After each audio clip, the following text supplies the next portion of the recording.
কোরআনের কাছে যেতে হবে। যদি কোনো ব্যক্তি মনে করে আমার মন্ত্রণালয়টাকে আমি দুর্নীতি মুক্ত মন্ত্রণালয় হিসাবে গড়ে তুলতে চাই, অবশ্যই তাকে কোরআনের কাছে যেতে হবে।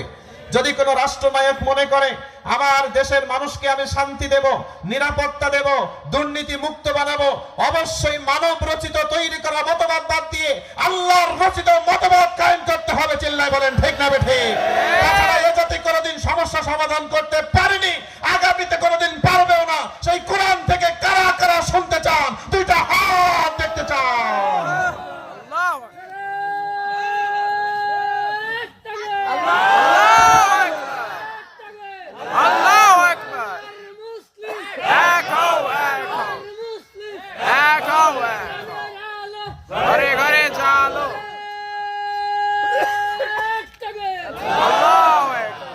মাশাআল্লাহ, এখন মনে হচ্ছে আপনারা আছেন। শোনেন, আপনারা যা আছেন অনেক। একজন ব্যক্তি রাস্তা দিয়ে হাঁটতেছেন, চলতেছেন, মাইকের আওয়াজ যাচ্ছে, ওই ব্যক্তি আসবে না, আপনি তার পা ধরবেন কেন? ঠিক। ওর কপাল ও পুড়াবে, আপনার সমস্যা কি? ঠিক। এখানে আয়োজক কমিটিদের উচিত ছিল সুন্দর একটা পরিবেশ করা, ওনারা করেছেন, আমাদেরকে দাওয়াত দিয়েছেন। আমাদের দায়িত্ব ছিল দূর দূরান্ত থেকে আসা, বলা। আমরা এসেছি, আল্লাহর দয়ায় বলতেছি। এখন আপনার পা ধরে এনে শোনাতে হবে, ওইটা আমরা প্রয়োজন মনে করি না। ঠিক। আমার সাথে একমত কিনা বলেন? আপনার কপাল নিয়ে আপনি জাহান্নামে যাবেন, আমার ঘোড়ার ডিম হবে। আমাদের বলার দায়িত্ব, আমরা বলতেছি। ঠিক। আপনি যদি না শোনেন তা আমাদের কি করার আছে? এই মাইকের আওয়াজ এলাকায় যাচ্ছে না?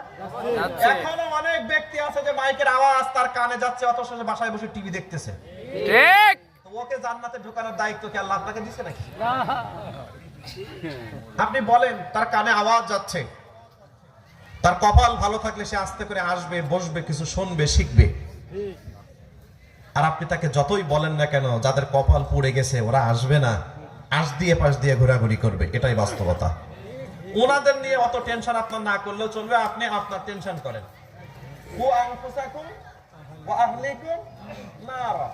আগে নিজে বাঁচো, তারপরে আরেকজন কি করতেছে তাকে বাঁচায়। তা আমরা আগে বাঁচি, তারপরে আরেকজনের নিয়ে চিন্তা ভাবনা করবা না। কি বলেন আপনারা প্রিয় ভাইরা?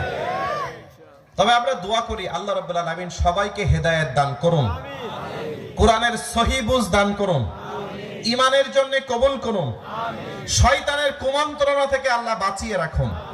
এই দোয়াই অনেক।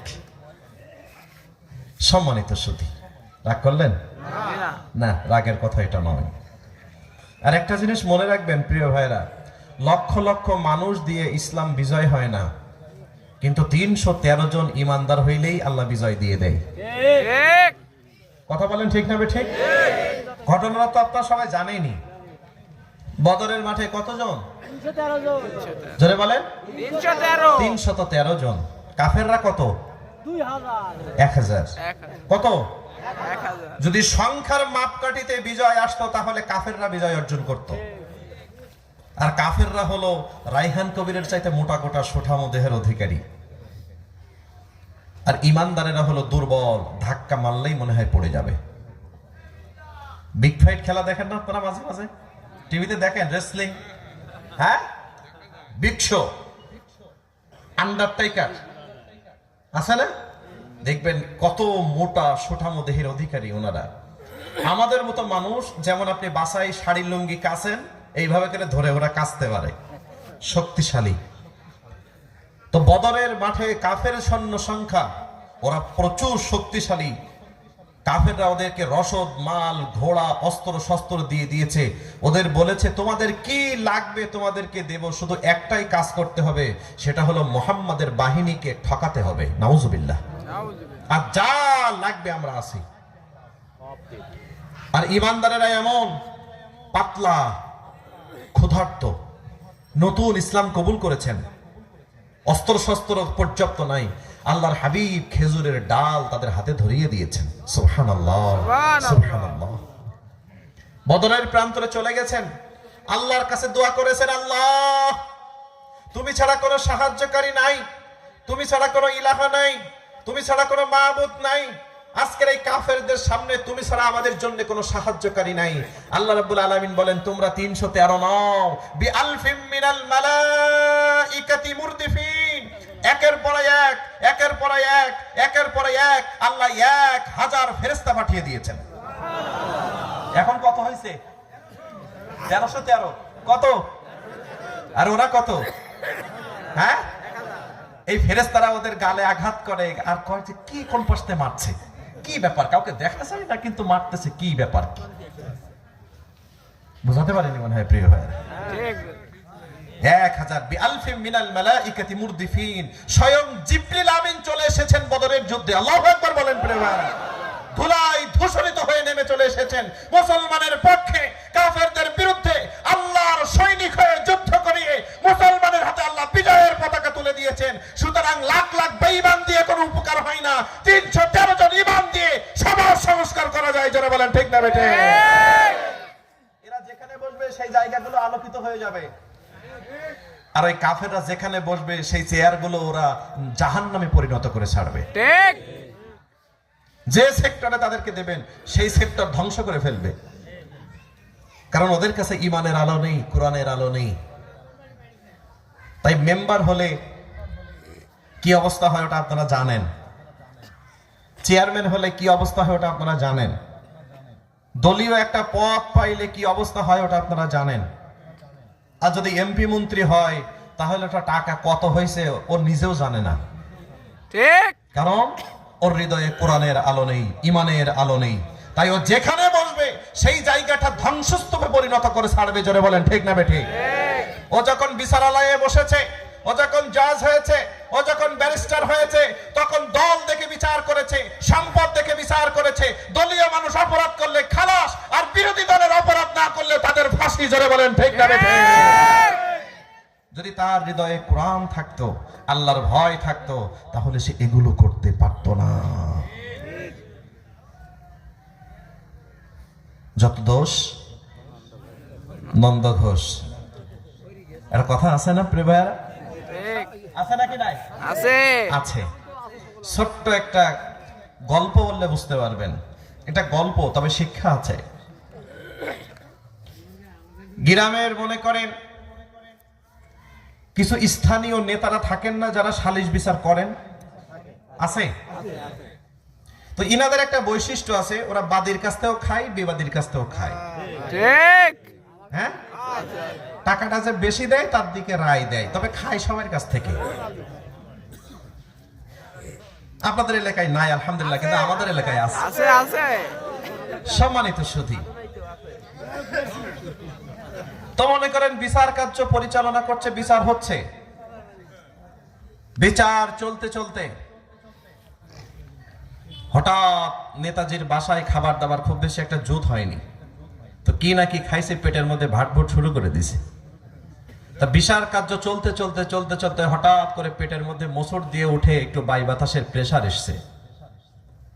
এখন এতগুলো মানুষের সামনে কি করা যায়, মান সম্মানের তো একটা ব্যাপার আছে। বহুত কষ্ট করে শব্দকে নিয়ন্ত্রণ করে নিঃশব্দে ছাড়ছে। এখন বলেন তো, শব্দ নাই নিয়ন্ত্রণ করা যায়, গন্ধ কি নিয়ন্ত্রণ করা যায়? ওখানে আর নেতাজির হাত নেই। বলেন ঠিক না ঠিক? তা গন্ধ তো আপন গতিতে ছড়াচ্ছে, মানুষজন তাকাতাকি করে, কি রে ভাই এতগুলো মানুষের মধ্যে এই আকাম করলো কে? তাকাতাকি করতেছে, নেতা তো বুঝতে পারছে যে কাম কে করছে। নেতাজির পাশে একটা নিরীহ মানুষ ছিল, বোকাশোকা মানুষ, গ্রাম্য মানুষ। নেতাজি ওকে বলতেছে, আয় বিয়াদব, বুঝে করে আয়, ওঠ। বুঝছে না কাম? কি করো? উজু করে আসো। এখন ওই লোক ভাবতেছে, আমি তো কিছুই করলাম না, আমাকে দিয়ে উজু করাবে। তারপরেও নেতাজি মানুষ, যদি বলি আমি করিনি, উজু করতে পারবো না, তাহলে আবার রাতের বেলা মামলা দিয়ে পুলিশও পাঠাতে পারে। তা পুলিশের হাতে ধরার চাইতে উজু করে এসে বসাই ভালো। তাও মনে করেন যে উজু করে এসে বসছে, বিচার কার্য চলছে। চলতে চলতে কিছু সময় পরে আবার পেটের মধ্যে একটু মোচড় দিয়ে উঠছে, আবার এদিক সেদিক তাকাতাকি করতেছে। নেতার কান মুখ লাল হয়ে যাচ্ছে, বহুত কষ্ট করে শব্দ নিয়ন্ত্রণ করে আবার নিঃশব্দে ছাড়ছে। পূর্বের ন্যায় শব্দ নিয়ন্ত্রণ করা যায়, কিন্তু গন্ধ নিয়ন্ত্রণ করা যায় না। মানুষজন আবার তাকাতাকি করতেছে, এই আকাম করে কে? এতগুলো মানুষের মধ্যে এমন ধরনের বেয়াদবি আর এত গন্ধ, কি না জানি কি খাইছে আল্লাহ মাহবুদ সেই জানে। মানুষজন তাকাতাকি করতেছে, নেতাজি বুঝতে পারছে যে অবস্থা তো বেগতি। ওই যে পাশে বসা ছিল নিরীহ মানুষ, ওকে আবার বলতেছে, এই বারবার একই কাম করো, বুঝো করে আয়। বোকাশোকা মানুষ, নিরীহ মানুষ, বলার কিছু নেই, ক্ষমতা নেই, শক্তি নেই, সামর্থ্য নেই। ও মনে করেন উজু করে এসে বসেছে।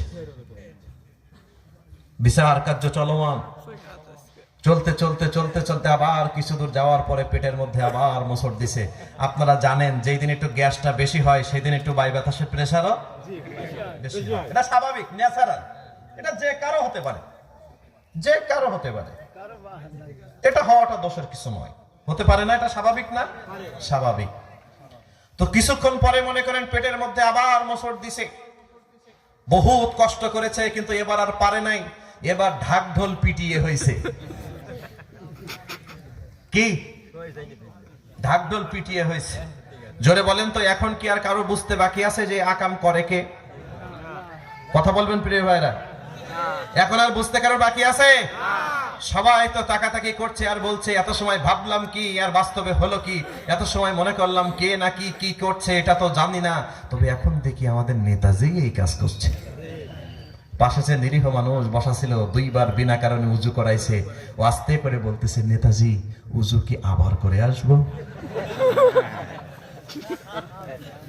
জোরে বলেন তো, হয়েছে নাকি হয় নাই? আরো যারা বলেন হয়েছে নাকি হয় নাই? রাস্তায় গাছ কেটেছে কে? টুপিওয়ালা দাড়িওয়ালা। অমুক জায়গায় এই করেছে কে? টুপিওয়ালা দাড়িয়া। রাস্তা কেটেছে কে? টুপিওয়ালা দাড়িওয়ালা। নাশকতা করেছে কে? টুপিওয়ালা দাড়িওয়ালা। বাসে আগুন দিয়েছে কে? টুপিওয়ালা দাড়িওয়ালা। মেট্রো রেলে আগুন দিয়েছে কে? টুপিওয়ালা দাড়িওয়ালা। আল্লাহি, আল্লাহর কসম, প্রত্যেকটা জালেম যা অপরাধ হোক না কেন, টুপিওয়ালা দাড়িওয়ালা, টুপিওয়ালা দাড়িওয়ালা। কিন্তু এখন এ জাতি বুঝে গেছে যে আসল অপরাধী টুপিওয়ালা দাড়িওয়ালা নয়, আসল অপরাধী ওই বেঈমান গুলো। জোরে বলেন ঠিক না বেঠে? এগুলো জাতির সামনে এখন প্রকাশ। সম্মানিত সুধী, আমার কথা বোঝেন, আমার কথা বুঝলেই হবে। যে কথা বলছিলাম,